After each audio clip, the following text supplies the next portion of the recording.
សត្វឥន្ទ្រីគឺជាស្ដេចបក្សីនៅលើលំហអាកាសដែលមានទម្លាប់និងសភាវគតិខុសប្លែកពីសត្វស្លាបទាំងឡាយវាបានធ្វើឲ្យខ្លួនឯងខ្លាចទៅជាស្ដេចបក្សីដ៏មានឥទ្ធិពលជាងពពួកសត្វទាំងឡាយនៅក្នុងលំហអាកាស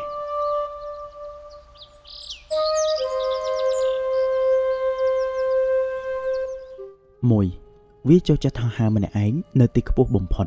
ទម្លាប់ហោះហើរម្នាក់ឯងនៅទីខ្ពស់បំផុតរបស់ស្ដេចបក្សីមួយនេះបានបង្រៀនយើងឲ្យចេះធ្វើខ្លួនជាមនុស្សដែលរស់នៅឆ្ងាយពីមនុស្សដែលមានចិត្តចង្អៀតចង្អល់ព្រោះពួកគេអាចនាំឲ្យយើងធ្លាក់ចុះក្នុងស្ថានភាពអាក្រក់ណាមួយ2ច្បាស់លាស់ចំពោះគោលដៅឥន្ទ្រីជាសត្វដែលមានភាពប្រកបប្រជាចំពោះគោលដៅរបស់ខ្លួនមុនចេញសកម្មភាពណាមួយមិនថាការហោះហើរឬការកំណត់គោលដៅក្នុងការចាប់ចំណីឡើយមេរៀននេះប្រាប់យើងឲ្យចេះកំណត់គោលដៅច្បាស់លាស់និងផ្ដោតសំខាន់តែលើគោលដៅជៀសវាងការខ្វាយខ្វល់តែទៅលើឧបសគ្គនាំឲ្យការចិត្តរារែកមិនហ៊ានចាប់ផ្ដើមមិនហ៊ានប្រឈមមុខពេលជួបបញ្ហា3ឥន្ទ្រីស៊ីតែសាច់ស្រស់មិនស៊ីសាកសពឡើយ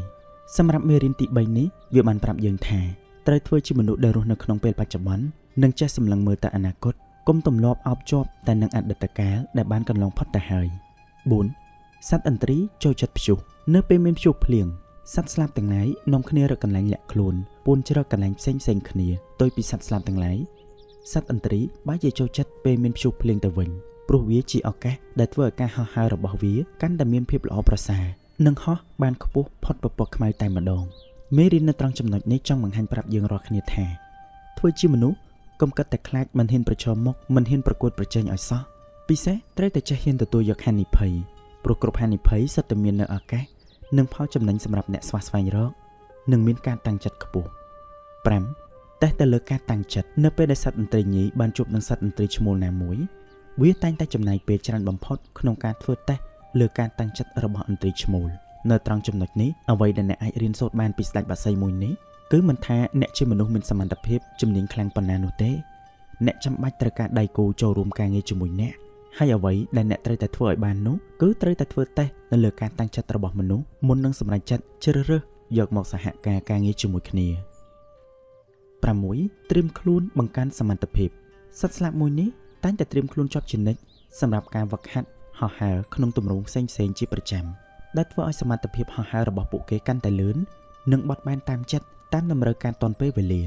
សម្រាប់មនុស្សយើងវិញអ្នកមិនគួររស់នៅក្នុងតំបន់សុវត្ថិភាពគ្រប់ពេលនោះទេយើងក៏មិនគួរឈរនៅតែមួយកន្លែងដែលអ្នកគិតថាសុខស្រួលហើយនោះដែរត្រូវចាំថានៅពេលដែលអ្នកមិនព្រមធ្វើការផ្លាស់ប្ដូរនោះក៏គ្មានភាពរីកចម្រើនណាមួយកើតឡើងដូចគ្នាចូលក្រឡេកមើលប្រទេសសិង្ហបុរីដែលជាប្រទេសដីកោះក្ររហាមដ៏តូចមួយកាលពីមុនឥឡូវនេះបានវិវត្តខ្លួនក្លាយទៅជាប្រទេសដែលមានសេដ្ឋកិច្ចនាំមុខគេនិងមានប្រជាជនដែលមានប្រាក់ចំណូលប្រចាំឆ្នាំច្រើនជាងគេបំផុតនៅអាស៊ីទោះជាឈរលើកំពូលតារាងក៏ដោយប្រជាជនគេនៅតែមិនព្រមអង្គុយសំងំសុខតែមួយកន្លែងនោះដែរពួកគេនៅតែប្រឹងធ្វើការងារប្រឹងប្រែងរកស៊ីឥតសម្រាកខណៈដែលយើងជាប្រទេសក្រីក្រប្រជាជនតិចតែចង់សម្រាកគិតតែពីសប្បាយរីករាយគ្មានអ្វីសោះនៅក្នុងផ្ទះ7ទ្រាំឈឺចាប់ផ្លាស់ប្ដូរដើម្បីរស់សត្វឥន្ទ្រីជាសត្វស្លាបមួយប្រភេទដែលអាចរស់នៅបានរហូតដល់ទៅ70ឆ្នាំខណៈពេលដែលសត្វនេះមានអាយុកាន់តែច្រើនចម្ពោះរបស់វាចាប់ផ្ដើមប្រេះបែកហើយស្លាបរបស់វាចាប់ផ្ដើមដុះវែងលុបរាងកាយនិងចាប់ផ្ដើមធ្ងន់ទៅដែលធ្វើឲ្យវាត្រូវធ្វើការផ្លាស់ប្ដូរមួយដ៏ធំដើម្បីរស់សត្វនេះត្រូវបង្ខំចិត្តហោះហើរទៅរកទ្រនំដ៏ខ្ពស់បំផុតនៅលើកំពូលភ្នំណាមួយហើយចឹកបំបែកចម្ពោះចាស់នោះចេញជាមួយនឹងថ្មដើម្បីរកចាំចម្ពោះថ្មីដុះឡើងវិញនិងមានភាពរឹងមាំដូចដើមក្រោយពេលចម្ពោះថ្មីដុះហើយការឈឺចាប់របស់វាមួយទៀតនោះគឺការចឹកជំរុះស្លាបចាស់